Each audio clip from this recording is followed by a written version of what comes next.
गुरु साक्षात् परब्रह्म तस्मै श्री गुरवे नमः। श्री गणेशाय नमः। श्री गजाननाय नमः। एकदधाने विचारण्ये से शरणगायः पप्रच्छन्ने सर्वे सर्वं भलो।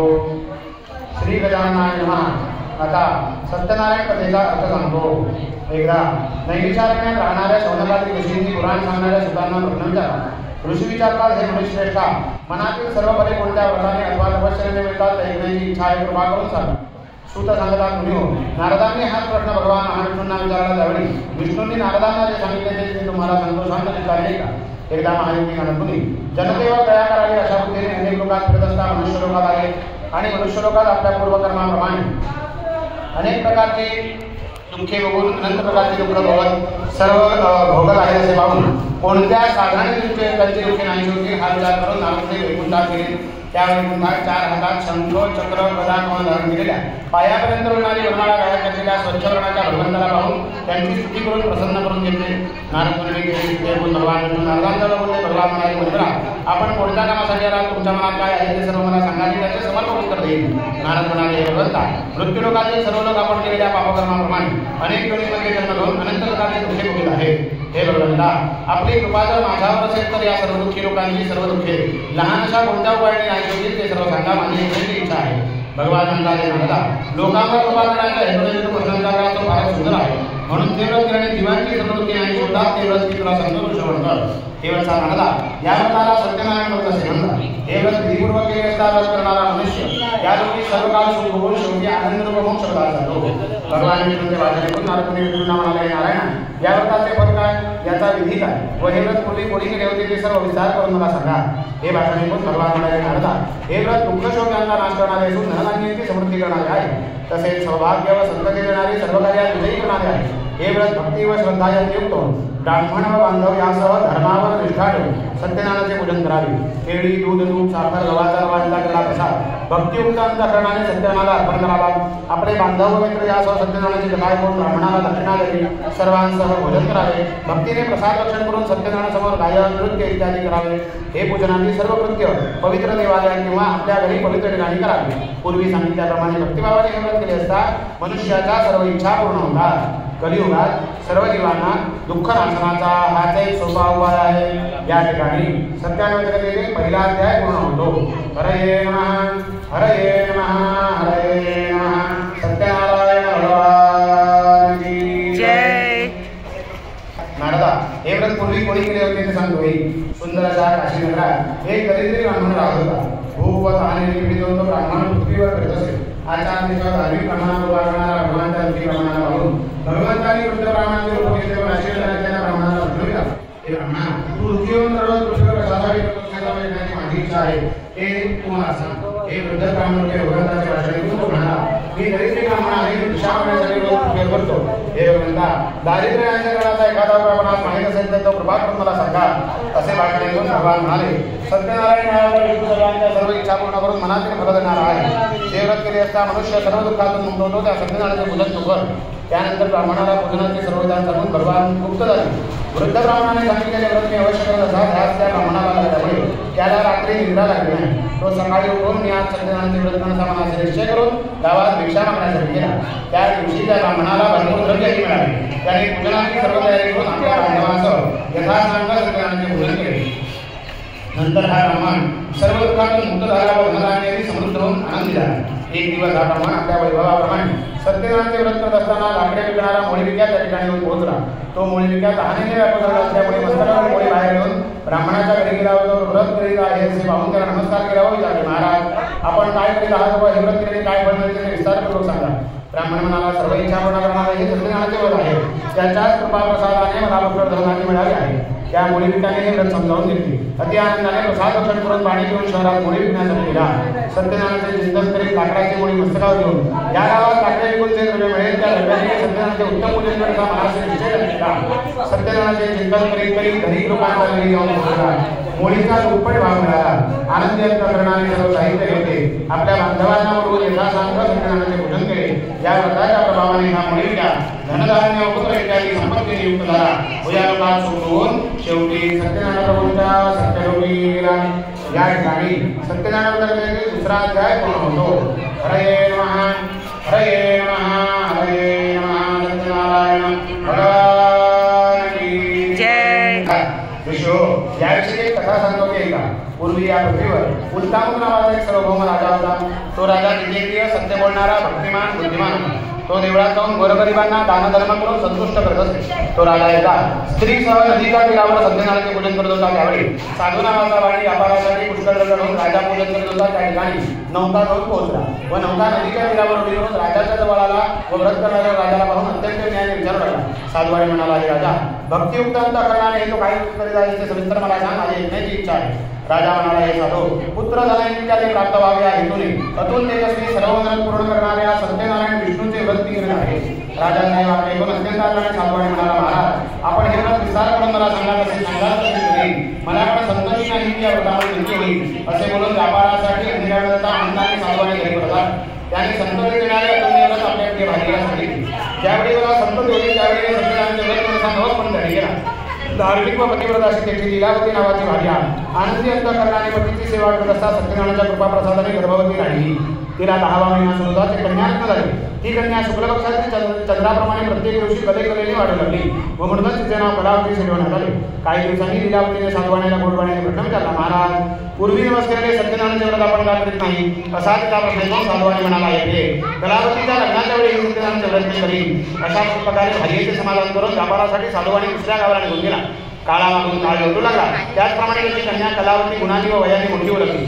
साधूवाणीने आपली मुलगी लग्नाला योग्य झाली आहे असे पाहिले. मित्रमंडळीबरोबर विचार केला आणि सर्व गुण संपन्न अशा वाण्याच्या मुलाला पाहून विधियुक्त कन्याला आणले. त्या विवाहाच्या वेळी दुर्दैवाने पूर्वी नमस्काराने सत्यनारायणाचे व्रत करण्यास मात्र तो विसरला. त्यामुळे त्याच्यावर भगवान रागावले. तो व्यापार आचरण करणारा साधूवाणीच्या राजाप्रमाणे व्यापारासाठी जावयासह निघून गेला आणि सिंधूजवळ असणाऱ्या रम्याशा रत्नपुरामध्ये जाऊन आपल्या श्रीमान जावयासह साधूवाणी व्यापार करू लागला. हे दोघे चंद्रकेतूच्या नगरात व्यापार करत असता काही काळ उत्तम गेला. इतक्या सत्यनारायण प्रभूंनी हा वाणी आपल्या भोजनाच्या प्रतिष्ठेपासून भ्रष्ट झाला आहे म्हणून त्याला भयंकर दुःख प्राप्त होवं असा शाप दिला. शाप दिल्यानंतर थोड्या दिवसात चंद्रकेतूच्या राजवाड्यात चोरी झाली. तो जोर चोरले करून साधूवाणी त्या ठिकाणी राहत होता. त्या ठिकाणी आला. आपल्या मागून राजदूत गेला त्याचे पाहून तो घालवला व चोरले द्रव्य साधूवाणीच्या दाराजवळ टाकून पळून गेला. इतक्यात ते राजदूत सज्जन साधूवाणी त्या ठिकाणी राहत होता त्या ठिकाणी आले. त्यांनी चोरीस केलेले राजद्रव्य त्या ठिकाणी पाहिले व हेच ते चोर आहे असे समजून त्या दोघांस बांधले व राजासमोर आणले. राजानेही विशेष विचार करतात त्यांना किल्ल्यातील कारागृहात टाकण्याची आज्ञा दिली. त्यावेळी आम्ही चोर नाही असे ते म्हणत होते, परंतु सत्यदेवाच्या मायेमुळे त्यांचे म्हणणे कुणीही ऐकले नाही. उलट साधूवाण्याचे सर्व द्रव्य जप्त केले. सत्यनारायणाच्या शापामुळे साधूवाण्याच्या भार्येला फार दुःख झाले. त्यांच्या घरातील सर्व द्रव्य चोराने चोरले. तेव्हापासून मानसिक दुःख आणि व्याप्त होऊन भूक व तहानेने दुःखी झाली. साधूवाण्याची भार्या मुलगी प्रत्येक घरी भिक्षा मागण्यासाठी फिरू लागल्या. एक दिवस कलावती भुकेने लाखो दरडेशीच्या सज्जन माणसाच्या घरी पोहोचली. त्या ठिकाणी तिने सत्यनारायणाचे पूजन चाललेले पाहिले. तिथे बसून कथा ऐकून सत्यनारायणाची दुःख निवारणासाठी प्रार्थना केली आणि प्रसाद दर्शन करून आपल्या घरी आली. त्यावेळी हा रात्र झाली असल्यामुळे आईने कलावती प्रेमाने विचारले, मुली तू इतक्या कडेपर्यंत मोठी होती, तुझ्या मनात काय विचार चालू आहे? हे पण कलावती म्हणाली, मी एका सज्जन माणसाच्या घरी सर्व इच्छा पूर्ण करणारे व्रत पाहिले. मुलीचे वाक्य पण आनंदी झाले. साधूवाणीची भार्या सत्यनारायणाचे व्रत करण्यास तयार झाली व त्या पतिव्रता असणाऱ्या साधूवाणीच्या भार्येने आपल्या पती व जावई लवकर घरी येऊन असा संकल्प करून आपले बांधव व इतर आप्तजन यांची मदत घेऊन यथासंग सत्यनारायणाचे पूजन केले. व हे भगवंता माझ्या पती देवदावयाचे अपराध क्षमा करण्याचा मन समर्थ आहे अशी प्रार्थना केली. त्यावेळी भगवान व्रताने संतुष्ट झाले आणि चंद्रकेतू राजाला स्वप्नात सांगून सांगितले, तुझे तो वाणी व दिला टाकल्याचे सकाळी सोडून दे. तसे ते राजा तुझे त्यांचे धन लिखते आहे ते त्यांना परत दे असे राजा स्वप्नात म्हणून भगवान दृश्य झाले. प्रातः काळी राजाने सभेमध्ये बसून स्वजनासह सर्वांना ते स्वप्न सांगितले व ते दोन वाणी आपण बंद टाकले आहेत त्यांना मुक्त करायची आज्ञा दिली. दूतांनी राजाच्या आज्ञेप्रमाणे त्या दोघांना बंधनमुक्त करून राजासमोर आणले. त्या दोघा वाण्यांनी पूर्वीचा वृत्ताचा ढोल शिक्षेच्या विधीमुळे काहीच भाषण केले नाही. त्या दोघा वाण्यांना पाहून चंद्रकेतू राजा आदराने म्हणाला, विषो तुमच्या दैवयोगाने तुम्हाला दुःख भोगावे लागले, आता ठीक नाही असे बोलून त्यांच्या बेड्या काढून क्षौरकर्म मंगलस्नान करवले. त्या दोघांना वस्त्र व अलंकार देऊन गौरव केला. नम्र वचनाने त्यांना अत्यंत संतुष्ट केले. त्या वाणीने द्रव्य घेतले होते ते त्यांना दुप्पट करून परत देवणारा झालो. आपण आपल्या घरी जा. त्या दोघांनी राजाला नमस्कार केला. म्हणाले, आम्ही आपल्या कृपेने घरी जातो. या ठिकाणी सत्यानंतर तिसरा अध्याय पूर्ण होतो. हरे नमः हरे नमः हरे नमः. नारायण भगवान की जय. पुढे सांगतात वाटे दिने होणे म्हणून गोरगरिबांना दानधर्म केले, ब्राह्मणांना दक्षिणा देऊन आशीर्वाद घेतले व जावयासह स्वतःच्या नगरास नौका घेऊन निघाला. तो साधवाने थोडा दूर गेल्यावर संन्यास वेशधारण करणाऱ्या सत्यनारायण बाबांनी साधवाण्याची परीक्षा करण्यासाठी हे साधवला तुझ्या नवनीत काय आहे ते सांग असा प्रश्न विचारला. धनाने उन्नत झाल्याचे आणि त्यांची निंदा करून हसू लागल्यावर म्हणाले, संन्यासी बुवा, आमची द्रव्य देण्याची तुमची इच्छा आहे काय? आमची नौका वेळी बाबांनी भरलेली आहे. असे साधवाण्याचे उन्नतपणाचे वाक्य बोलून भगवान म्हणाले, तुझे बोलणे खरे हो. असे बोलून संन्यास वेशधारण करणारे भगवान तिथून निघून गेले व तिथून थोड्याच अंतरावर असलेल्या समुद्राच्या तीरावर बसले. संन्यासी दूर गेल्यावर साधवाने आपले नित्यकर्म केले. नौकेकडे गेला आणि पाहिले तो हलकेपणामुळे नौकावर आलेले पाहून साधवाने आश्चर्यचकित झाला. नौकेत वेळी बाबाने पाहून साधवाने मोठा जमिनीवर पडला. थोड्या वेळेने सावध होऊन चिंता करू लागला. त्यावेळी साधवाण्याचा जावई म्हणाला, महाराज, आपण शोक का करता? संन्यासाने जो आपणास शाप दिला त्यामुळे हा प्रकार घडला आहे. तो संन्यासी पाहिजे ते करण्यास समजा आहे म्हणून आपण त्याला समजावं. आपले सर्व मनोरथ पूर्ण होतील. असे जावयाचे भाषण करून साधवाने जवळ गेला. त्याला पाहून भक्तीने नमस्कार केला व आदराने बोलू लागला, महाराज, मी जे आपल्या जवळ खोटे बोललो त्या अपराधाची क्षमा करा. असे म्हणून पुन्हा पुन्हा नमस्कार करून साधवाने निश्चय झाला. संन्यास वेशधारी भगवान शोक करणाऱ्या साधवानाला म्हणाले, शोक करू नको सांगतो की तू माझ्या पूजनाविषयी प्राणमुख आहेस म्हणूनच माझ्या नेत्राला दुःख प्राप्त झाले. हे गुण साधवाने भगवंतांनी स्तुती करू लागला. साधवाने म्हणाला, तुझ्या मायेने मोहित करणे ब्रह्मादिक देवही तुझे गुण रूप जाणू शकत नाही. हे प्रभो, हे आश्चर्य आहे. तुमच्या मायेने मोहित करायला मी मूर्ख आहे. मी आपणास कसा जाणेन? माझ्यावर कृपा करा. मी यथाशक्ती आपले पूजन करेन. मी आपणास शरण आलो आहे. माझे रक्षण करा. माझे पूर्वीचे द्रव्य मला मिळावे. असे साधवानाचे भक्तिभावयुक्त वाक्य ऐकून भगवान संतुष्ट झाले आणि साधवानाला ईश्वर देऊन अदृश्य झाले. नंतर साधवाने नौकेवर जाऊन पाहिले तो पूर्वीप्रमाणे नौका द्रव्याने भरलेली आहे असे दिसले व सत्यनारायणाच्या कृपेने हे सर्व मला मिळाले. म्हणून साधवाने आपल्या बांधवासह यथासांग सत्यनारायणाचे पूजन केले आणि प्रयत्नाने नौका नदी लोटून आपल्या नगराजवळ येऊन पोहोचला. एक दूत घरी पाठवला. तो दूत नगरात जाऊन साधवाण्याच्या वाडीला म्हणाला, बांधव व पुष्कळ असं साधवानी जावयाला बरोबर घेऊन नगराजवळ आले आहे. असे दूताचे वाक्य ऐकून आनंद झालेल्या साधवाण्याच्या वाक्याने मुलीला सत्यनारायणाचे पूजा असे सांगितले. आपण लवकरपती दर्शनासाठी गेली. आईचे वाक्य ऐकून तिने व्रत पूर्ण केले, परंतु प्रसाद करता पती दर्शनासाठी केली. त्यामुळे रागाव वेळा सत्यनारायणचा श्री नौका द्रव्यासह पाण्यात पडवली. त्यावेळी त्या ठिकाणी आलेल्या कलावतीला तिचा पती दिसला नाही. त्यामुळे अत्यंत शोभाने निवडून तिरडत भूमीवर पडली. बुडालेली नौका त्यामुळे उभी जळली. ते कन्या पाहून भयभीत अंतःकरणाने साधवाने काय चमत्कार आहे म्हणून विचार करू लागला. इतक्या पती नाहीसा झालेले दुःखी झालेल्या कलावतीने पतीच्या बाजूला जाऊन सती जाण्याचा निश्चय केला. धार्मिक व सत्यनारायण साधवाने अशा प्रकारे चरित्र पाहून अतिशोकाने संतप्त झाला व सत्यनारायणाने नौका नाहीशी केली असेल, कारण त्याच्या मायेने विमुक्त झालो आहे. नंतर सर्वांना बोलवून माझे मंत्र पूर्ण झाले असते सत्यनारायणाचे व्रत असे सर्वांना सांगितले आणि सत्यनारायणाला पुन्हा पुन्हा साष्टांग नमस्कार करायला सुरुवात केली. तेव्हा दिनांचे रक्षण करणारे भगवान आकाशवाणीने म्हणाले, चालो, तुझी कन्या प्रसादाचा त्याग करून आपल्या पतीच्या दर्शनासाठी आली आहे म्हणून तिचा पती दृश्य झाला. तुझी कन्या घरी जाऊन प्रसाद भक्षण करून येईल तर तिचा पती तिला प्राप्त होईल यात संशय नाही. कलावतीने आकाशवाणी केली. घरी जाऊन आदराने प्रसाद भक्षण केला आणि पुन्हा मंत्रा घेऊन पाहते तो तिचा पती स्वजनासह त्यासाठी पडला. नंतर कलावती आपल्या पित्यास म्हणाली, आता लवकर घरी चला. मुलीचे वाक्य पण साधू आणि अतिशय आनंदी झाला. त्याने यथाविधी सत्यनारायणाचे पूजन करून या लोकी सुखी झाला व शेवटी सत्यनारायणाचा सत्यलोकी गेला. या ठिकाणी सत्यनारायणाचा चौथा अध्याय पूर्ण होतो. हरे नमः, हरे नमः, हरे नमः.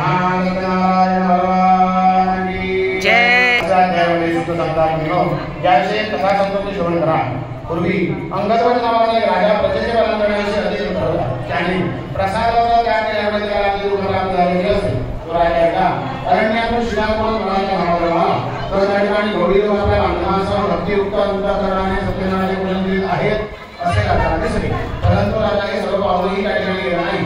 त्याने भगवंताला नमस्कारही केला नाही. तरी सुद्धा गौरी लोकांनी सत्यनारायणाचा प्रसाद राजापर्यंत ठेवला व नंतर भक्तभावाने सर्व गोपबांधवांनी प्रसाद अर्पण केला व आनंदी झाले. राजा मात्र प्रसादाच्या त्यागामुळे नियुक्त झाला.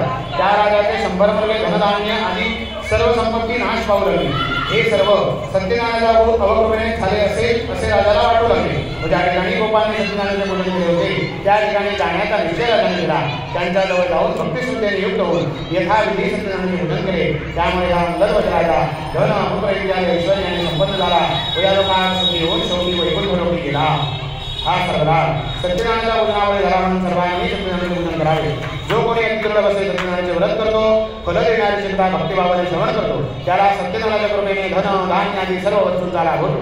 दरिद्री असेल त्याला द्रव्य मिळते, बंधनात पडला असेल तो बंधनातून मुक्त होतो, भयभीत झाला असेल तो भीतीपासून मुक्त होतो, इच्छित संपूर्ण ऐश्वर्य या लोकी भोगून आणखी सत्यनारायणाच्या नगरात जातो. विशेष करून कलियुगात सत्यनारायणाची पूजा फल देणारी आहे. या देवाला कोणी काल, कोणी ईश, कोणी सत्यदेव, कोणी सत्यनारायण असे म्हणतात.